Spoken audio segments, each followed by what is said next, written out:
এইটা হচ্ছে Samsung Galaxy pocket plus. এই ফোনটার কথা কি আপনার মনে আছে? হয়তো মনে নেই, বা কে ব্যবহার করেছেন, অনেকে ব্যবহার করেন। এত ছোট একটা ফোন ভাই, এখনকার জামানায় ছোট মনে হতে পারে, তবে তখনকার সময় এটা বেশ বড় ছিল। ফোনটার বয়স হচ্ছে 14 বছর। 2012 সালে স্যামসাং তাদের নিজস্ব কোম্পানি থেকে এই ফোনটা রিলিজ করে। স্যামসাং গ্যালাক্সি পকেট, মডেলটা হচ্ছে পকেট। জাস্ট আপনি এমনি করে রেখে দিলেন, জাস্ট ফোন কোথায় আছে বোঝা যাবে না। জাস্ট একটা এখনকার সময় একটা ম্যাচ লাইট যেরকম, এরকম এতটা ছোট। ফোনটার বয়স আপনার শুনলেই তো 14 বছর আগের ফোন, 2012 সালে রিলিজ করে এই স্যামসাং। সো এই ফোনটা এখনো কিরকম কন্ডিশনে রয়েছে চলো একটু দেখে আসি। তবে কন্ডিশন কিন্তু মোটামুটি অনেকটাই ফ্রেশ।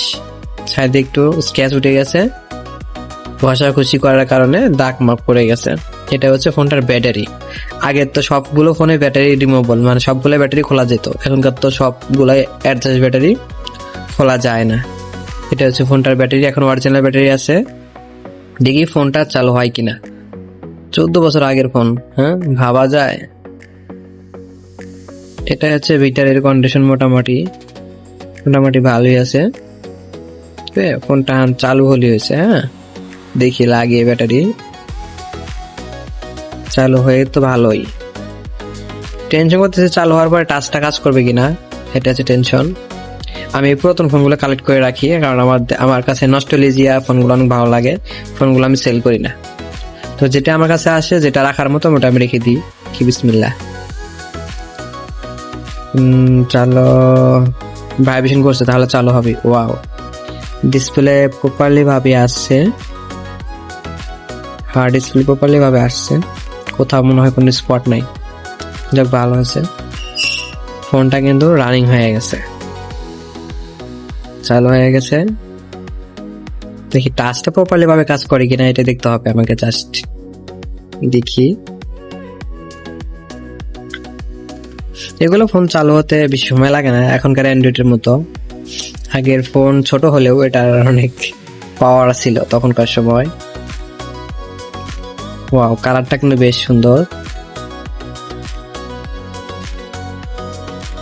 টাচ কাজ করছে, নোটিফিকেশন বার আসছে।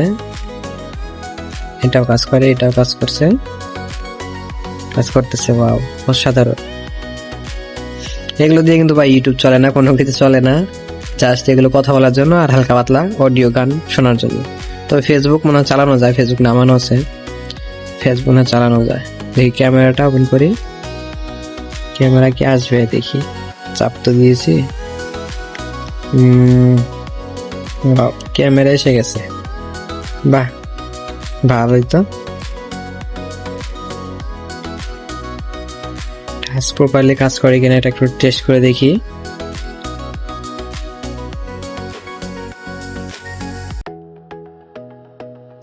ওকে আছে। এটা হচ্ছে আপনাদের স্যামসাং পকেট। সো ওটা মপ করে রেখে দিই।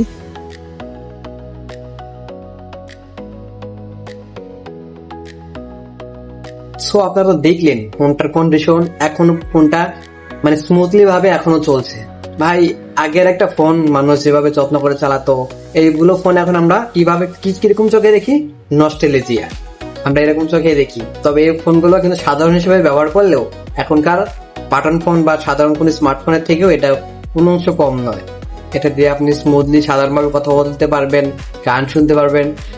এটার ফোন মেমোরি হচ্ছে 4GB এবং এটার র্যাম হচ্ছে 512 MB। ভাই তখনকার সময় 512 MB আর এখনকার সময় 2GB, অনেক ডিফারেন্স। মানে এখন স্মুথলি কাজ করে, সবকিছু চলে এখনকার এই ফোনে। ক্যামেরাও তো সবকিছু টাচ প্রপারলি ভাবে কাজ করতেছে। ভাই একটা ভেবে দেখুন যে তখনকার সময় এই ফোনগুলোর প্রাইস কত ছিল, আনুমানিক 20-এর উপরে বা 30-এর উপরে প্রাইস এরকম ছিল। আর এখনকার সময় এই ফোন মূল্যহীন। মানুষের হয়তো বড় একটা কোনো একটা ডোয়ারে পড়ে রয়েছে, ঘরের কোনায়, বিছানার নিচে। এটা এখন বাচ্চাদের খেলনা হয়ে গেছে। তো এই ফোনটি কে কে ব্যবহার করেছেন অবশ্যই কমেন্ট বক্সে সাড়া দিবেন। এবং হ্যাঁ, কে কত টাকা দিয়ে কিনেছিলেন তখনকার সময় অবশ্যই সেটা বলে যাবে। সো সবার পুরনো স্মৃতি, সবার পুরনো ভালোবাসা স্যামসাং গ্যালাক্সি পকেট।